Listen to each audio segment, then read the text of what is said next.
Brock Purdy, the NFL's top quarterback in completion percentage on passes that have traveled 10 or more yards downfield in each of the past 3 seasons.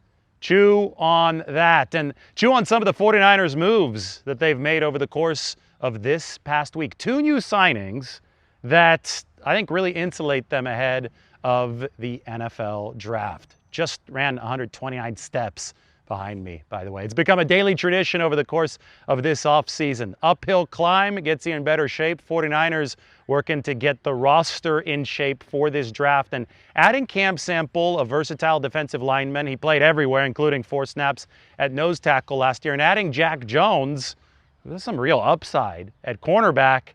Well, that means that the 49ers have a lot higher base entering this NFL draft in Pittsburgh. We can start with the possibility that the 49ers are done constructing their cornerback position far ahead of this NFL draft, something that would allow them to focus on other needs with their 6 picks. But Friday's signee, Jack Jones, was one of the top zone coverage cornerbacks in the entire NFL last season. Take a look at this list, headlined by Quinyon Mitchell. Allowed a rating of only 27.6 into his coverage when playing zone. Jack Jones, number 6, right behind Cooper DeJean, also of the Philadelphia Eagles. Jones at 56.3. 49ers ran zone coverage on 75% of their snaps last season. Now, a huge question entering 2026 is what will they run in the secondary behind new defensive coordinator Raheem Morris? Because Atlanta was a 50-50 team last year, 50% man, 50% zone. The Los Angeles Rams, when Raheem Morris was the defensive coordinator there, they were also a 50-50 team. Robert Saleh is a zone-based DC. Will the 49ers stay with zone coverage? And if they do, does that earn somebody like Jack Jones more playing time? Because he was certainly way better in zone than he was in man. In man coverage, Jack Jones gave up 6 touchdowns. That's a lot. Didn't give up any touchdown passes in zone. He was the second lowest graded cornerback in man coverage last year, but he was in the top half of the league in zone. The guy has ball hawking tendencies, and in zone coverage, you're constantly facing the quarterback because that's just how it works with your hips and your eyes. In man coverage, you're trailing wide receivers. I think that Jack Jones probably has a natural talent, a natural knack for deciphering what is happening in front of him when he gets to keep his eyes on the QB. Could this be a sign that the 49ers and Raheem Morris are going to stay a predominantly zone-heavy team? It must be noted that Jack Jones does not immediately thrust himself to the top of the depth chart. He still is behind Deommodore Lenoir and Renardo Green on the outside cornerback depth chart. And Jones has played at outside cornerback over the course of his entire career. Unlike the other corner whom the 49ers added in free agency, Nate Hobbs, someone who signed a contract worth up to $48 million with the Green Bay Packers just last year, but they cut him after just one injury-riddled season. It was one where he played mainly on the outside, even after earning that contract, playing primarily on the inside, slot cornerback for the Raiders. I think that the 49ers have seen that trend, and I think that the plan for Nate Hobbs is to play on the inside for San Francisco, perhaps in a big nickel situation. I'll explain that in a little bit. Whereas the plan for Jack Jones has got to be to play on the outside in zone situations based on the splits that he put up last season. Now, we only have little tea leaves here as to what Raheem Morris might do, and he's not going to talk until the 49ers hold their rookie minicamp 2 weeks after the draft. But 2 cornerbacks added. The depth is much stronger there for the 49ers than it was last year. And, I will go out on a limb and I'll say that Raheem Morris being a DB guy, he started off as a DB coach. He has come up from the secondary levels of the defense when it comes to his coaching expertise. Combined with the fact that he's brought over Jerry Gray to be his DB coach. Gray replaces Daniel Bullocks for the 49ers. We will see at least some changes in terms of coverage philosophy for the 49ers on the back end. Now, one of them is what I just mentioned with the big nickel position.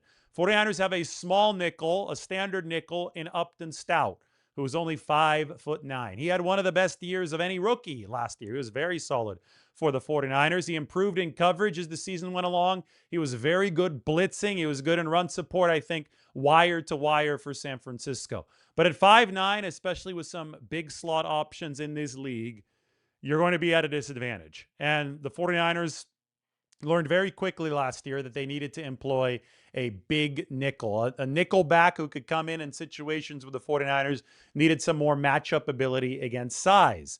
Naturally, for the big nickel, they went to the safety position. They had a great athlete in Jason Pinnock, who was a backup safety, who would be able to slide in to that extra defensive back spot and play as the big nickel for San Francisco.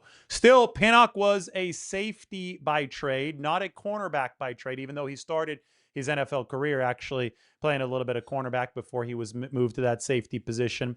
He came at that spot from less of a coverage orientation than a cornerback would theoretically come at that spot. And I think because somebody like Nate Hobbs played more effectively earlier in his NFL career as an inside cornerback, because the 49ers now have this glut of corners, and they were happy with Deommodore Lenoir, Renardo Green, and Upton Stout last year. I think that if everyone is healthy, Nate Hobbs could be the answer for the 49ers at that big nickel position. He's been really good with the tackles for loss, really good near the line of scrimmage, and obviously better covering on the inside. And he's taller. He's got a bigger body than Upton Stout. I think that the Stout-Hobbs combination on the inside could be the first hallmark of change that we see under Raheem Morris and Jerry Gray for this 49ers secondary in 2026. Then you've got Jack Jones as really a wild card on the outside, somebody with a lot of upside, somebody who scored 4 touchdowns over the course of his NFL career.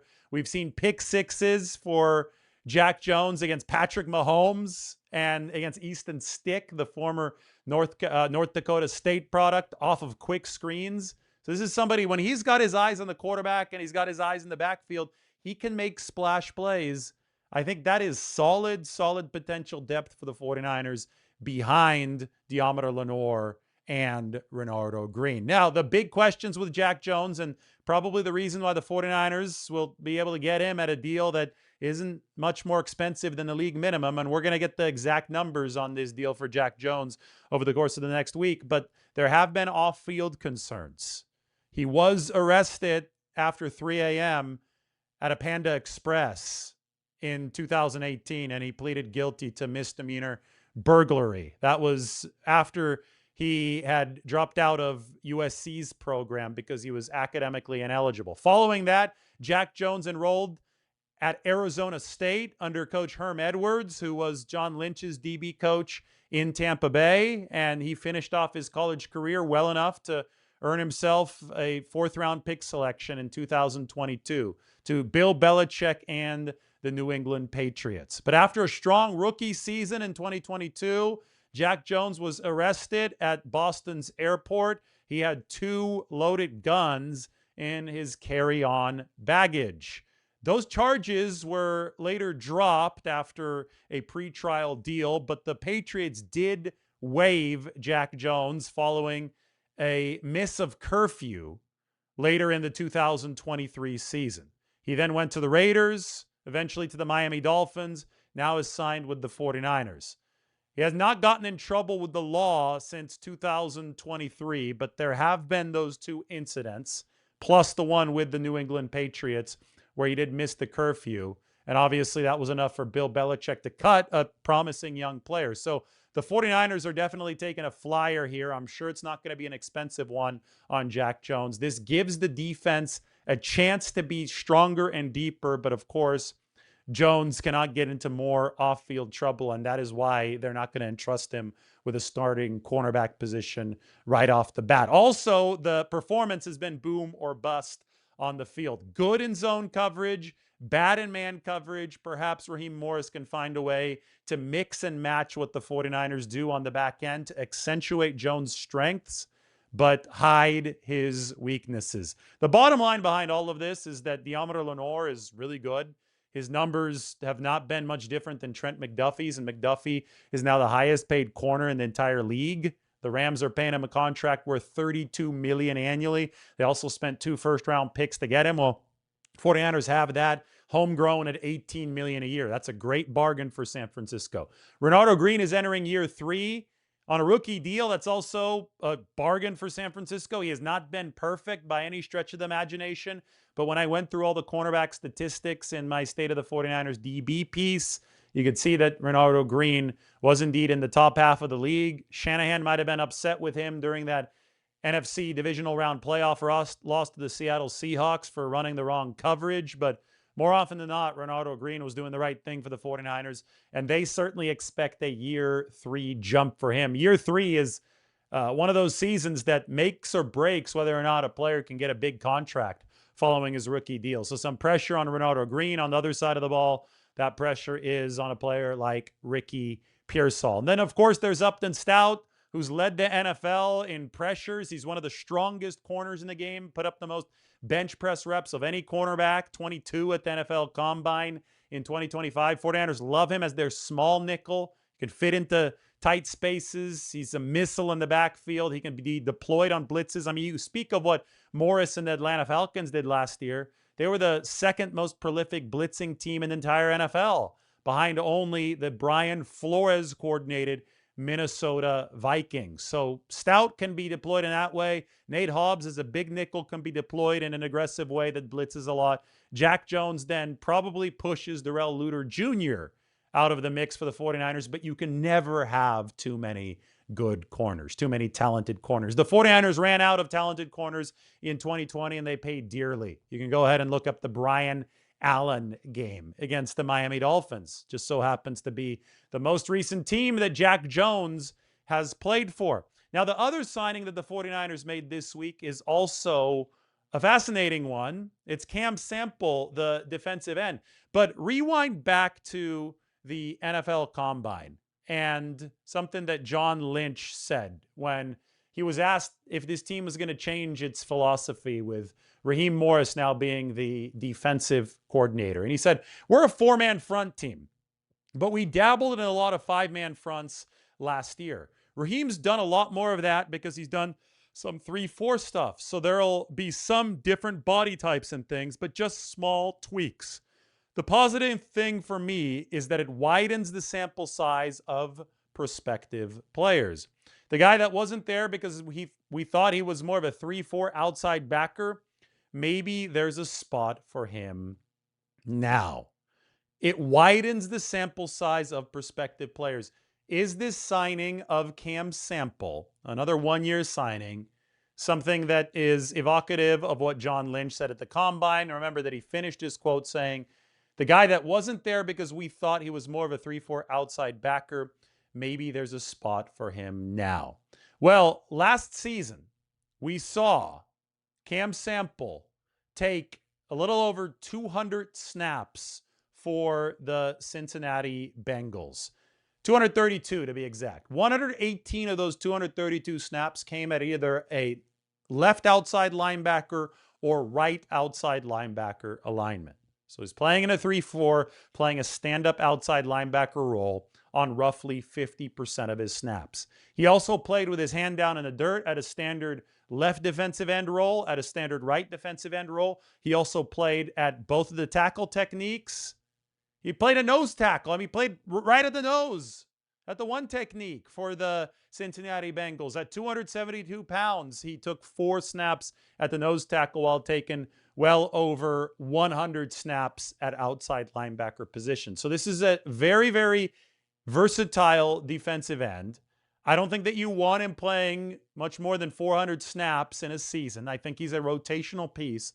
But I think back to Ronald Blair, who's now on the 49ers staff as an assistant special teams coach. Robert Saleh loved Ronald Blair back in the day because he was able to play everywhere across the defensive line. It was a great number 6 guy to have on the D line because he could plug and play for the 49ers at a variety of positions. So I think that Cam Sample is going to fit into that mix as well. And it gives the 49ers more solid footing along that D line entering this NFL draft. The 49ers are obviously still going to have to bolster this defensive line. That's why the Joey Bosa talk will not stop. That's why We're going to have mock drafts projecting defensive linemen, edge rushers to go to the 49ers. In fact, my one and only mock draft up on the San Francisco Standard, anything beyond that is excessive guesswork.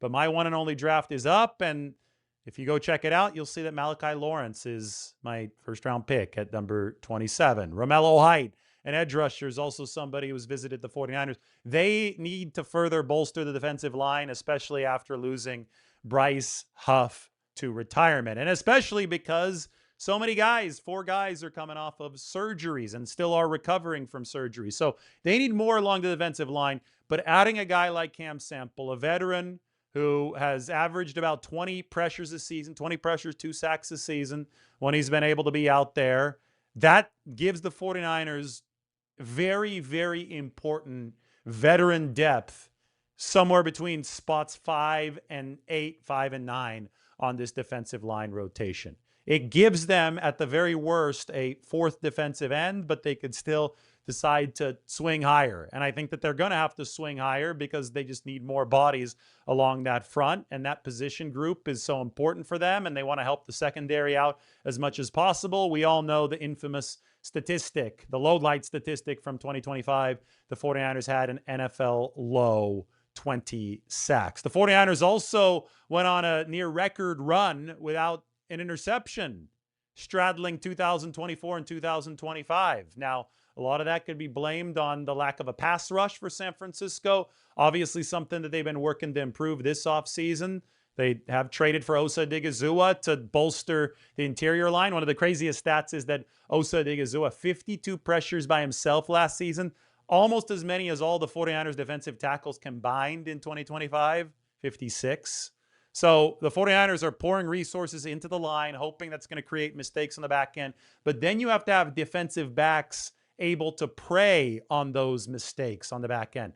Jack Jones, somebody with a handful of picks over the course of his NFL career, maybe somebody who can do that. I mean, I've talked about the quick screen passes that he's victimized. I've talked about the 4 defensive touchdowns. We've talked about the fact that the 49ers, when they do get pressure on the quarterback, should be in better position to make the safeties look better. The safeties were not hawking the ball for San Francisco, and perhaps that is a spot that they turn to in this 2026 NFL draft. Try to bolster that safety position a little bit. Maybe not even for this year. Maybe you believe that a better pass rush and deeper cornerback play, better big nickel play will put you in a better spot. If you're a Malik Mustafa, if you're a Jair Brown, if you're a Marquise Siegel, who's also ripe to take that second year of development after struggling in coverage. Maybe that's how the 49ers view the safety position, but beyond 2026 is when that position could use even more of a boost. We started this show talking about Brock Purdy, who has led the league in completion percentage of passes that have traveled over 10 yards downfield 3 straight years. Well, he's done more than just that. How about the third down efficiency of Brock Purdy? You guys have all seen the graph where he's a far outlier for San Francisco. This is Warren Sharp's listing of that graph. Brock Purdy's third down efficiency last year was over 0.5 point added per drop back. There's a massive gap between Purdy and number 2, Joe Burrow, 0.51 to 0.36. That obviously is illustrated on the big XY chart that I've shown you guys from Ben Baldwin's website. But then, you ask yourself, what kind of comparisons does Brock Purdy put himself in with his third down performance in 2025? And by the way, third down is the quarterback's down. That is when the quarterback has the least help because he's got to improvise. And Purdy, he was playing on turf toe and he was playing without his wide receiver 1. He was playing with a ton of injuries around him, a mass injury event. Well, how does his season compare with others? Mahomes with Tyreek Hill healthy in 2019 was worse. Mahomes in 2022. Lamar Jackson, a great 2019 season, number 4. Aaron Rodgers had an MVP season in 2020, was not as good, not nearly as good as Brock Purdy in 2025 on third down. So I guess that's a good way to really frame this entire conversation. The 49ers have the best in the game. I mean, look where Purdy is at. They have that at the quarterback position. However you build the team around him, Just keep it afloat, because this guy has proven that the most important position is taken care of for the 49ers. You just can't have a mass injury event on both sides of the ball if you want to win a Super Bowl. You can win 13 games if you got Brock Purdy, even in the face of a mass injury event. But if you want to take it the distance, well, you've got to make sure that you keep on improving the roster and that you have better injury fortune in 2026. Always remember that Purdy, even when his team was not fully healthy, but when they were reasonably healthy, in week 1, walked into the house of the eventual Super Bowl champions and led a victory. So 49ers sitting pretty here, entering 2026 and draft season, which is coming up soon.